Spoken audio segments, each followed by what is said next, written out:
मुद्दे बनाना जो काम होता है वो विपक्ष का होता है।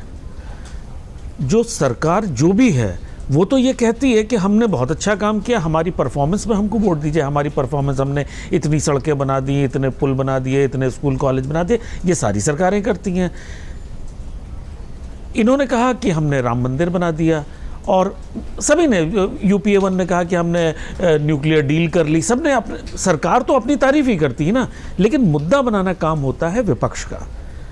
विपक्ष ने क्या मुद्दा बनाया? अगर आप पिछले 1 साल का विपक्ष का मुद्दा देखिएगा तो इंडिया अलायंस बन रहा है, इंडिया अलायंस नहीं बन रहा है, इंडिया अलायंस बन रहा है, फिर थोड़ा सा बन रहा है, इंडिया अलायंस अब इंडिया अलायंस हो गया, इंडिया अलायंस नहीं इंडिया अलायंस है।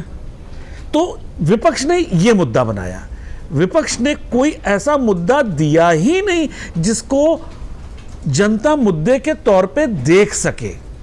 और राहुल जी मुद्दा बनाने की अपनी जो कवायद में उन्होंने मुद्दे से ज़्यादा एक हास्य विनोद जनता को दे दिया।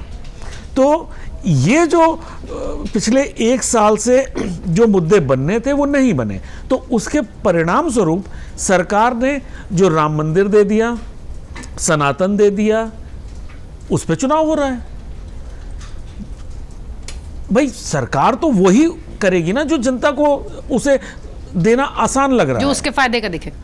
क्योंकि विपक्ष जब आपको मुद्दा नहीं दे पा रहा है तो सरकार क्या करेगी? सरकार ने वो दे दिया कि हमने राम मंदिर का वादा किया था, हमने बना दिया, वो जनता से जुड़ा हुआ मुद्दा भी है, इसमें भी कोई शक नहीं है। और सनातन पे जो, जैसा अवधेश जी ने कहा कि ये हमारे लिए गर्व की बात थी, जो एक मिसिंग थी पिछले बहुत सालों से, वो इस सरकार ने हमें और आपको उस अपनी संस्कृति और अपने धर्म पे गर्व करना सिखाया है। तो इसमें कोई बुराई नहीं है। वो सरकार ने कहा कि ठीक है, ये हमारा मुद्दा है। यहाँ पे काम, जितने भी मुद्दे विपक्ष ने उठाए वो सब चूचू का मुरब्बा निकले, किसी में कोई दम नहीं थी।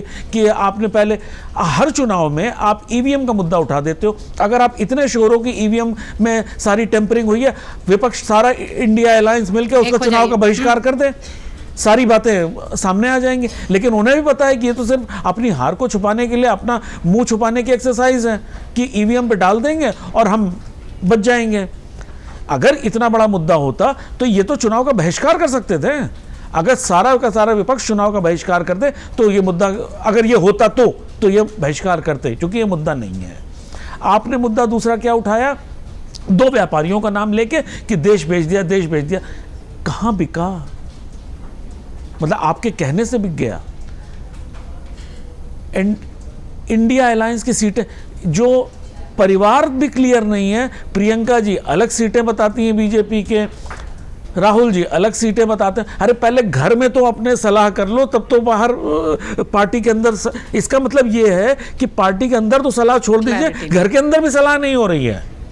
तो ये जो है मुद्दा बनाने की जो जिम्मेदारी थी वो विपक्ष की थी, और उसमें वो बुरी तरह फेल हो गया। अगर आप ये वीडियो YouTube पर देख रहे हैं तो हमारे चैनल को सब्सक्राइब करें और बेल आइकन को दबाना ना भूलें। अगर आप Facebook पर ये वीडियो देख रहे हैं तो हमारे पेज को लाइक करें।